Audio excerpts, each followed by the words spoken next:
রাজ্যের মুখ্যমন্ত্রী মমতা বন্দ্যোপাধ্যায়ের বাড়ির কিছু দূরেই আগুন আতঙ্ক। যেমনটা জানা যাচ্ছে যে এদিন সকাল 11টায় 16/2 জাতীয় সড়কের সেখানে আগুন লাগে, এমনটাই খবর পাওয়া যাচ্ছে। এবং 16/2 কালীঘাট রোডের দুতলা আবাসনে আগুন লাগে। ঘটনাস্থলে পৌঁছয় দমকলের 3টি ইঞ্জিন। দমকলের 3টি ইঞ্জিনের চেষ্টায় 1 ঘন্টায় আগুন নিয়ন্ত্রণে আসে। প্রাথমিক তদন্তে পুলিশের অনুমান যে শর্ট সার্কিট থেকেই আগুন লেগেছে। ঘটনাস্থলে 73 নম্বর ওয়ার্ডের পৌরমাতা কাজরি বন্দ্যোপাধ্যায় উপস্থিত হন এবং যে বাড়িতে আগুন লেগেছিল সেই বাড়ির লোকেদের সঙ্গে কথা বলে তাদেরকে আশ্বস্ত করেছেন। মুখ্যমন্ত্রীর বাড়ির ঢিলছড়া দূরত্বে আগুন আতঙ্ক।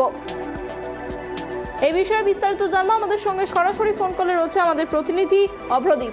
যেমনটা জানা যাচ্ছে যে মুখ্যমন্ত্রীর বাড়ির ঢিলছড়া দূরত্বেই আগুন আতঙ্ক। সকাল 11টা নাগাদ 16/2 কালীঘাট রোডের দুতলা একটি আবাসনে আগুন লাগে। বর্তমানে কি পরিস্থিতি?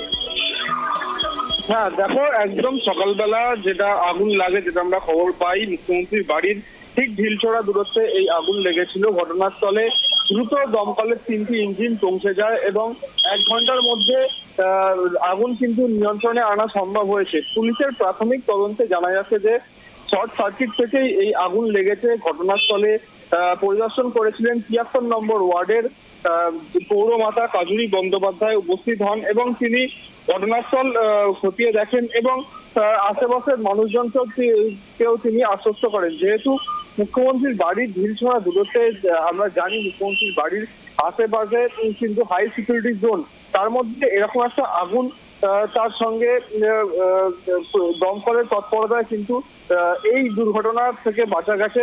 ক্ষয়ক্ষতির পরিমাণ কতটা হলো এখনো কিন্তু সেটা নিশ্চিত করে বলা সম্ভব হচ্ছে না দমকল আধিকারিকদের তরফে। অভ্রদীপ, এই ঘটনায় কি কোনো আহত বা হতাহতের খবর রয়েছে? না, এটাই সাফল্যের বিষয় যে এই ঘটনায় কিন্তু কোনো রকম কোনো আহতের খবর কিন্তু এখনো পাওয়া যায়নি দমকলের তরফ থেকে।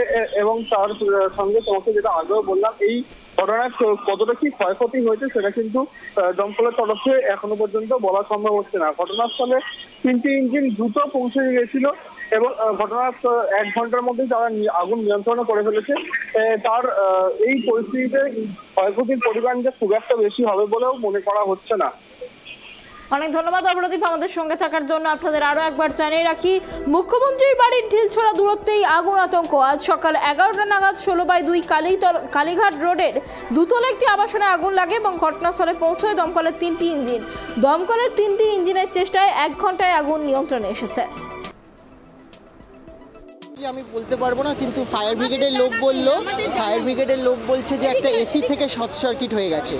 এসি থেকে শর্ট সার্কিট হওয়াতে আগুনটা হাট করে জ্বলে গেছে। আচ্ছা, কটার সময় হয়? অ্যাবাউট এই সকাল 10টা নাগাদ। কারণ আমি বাড়িতে ছিলাম না, আমি একটু বাইরে বেরিয়েছিলাম। হঠাৎ আমাকে ফোন করে বলছে যে আগুন লেগে গেছে। ওই 10টা সোয়া 10টা নাগাদ হয়েছে ব্যাপারটা। বাড়িতে কেউ ছিল? হ্যাঁ, বাড়িতে ছিল। বাড়িতে মা ছিল, আরও লোক ছিল, 7-8 জন ছিল, আমার দাদা ফাদারা ছিল।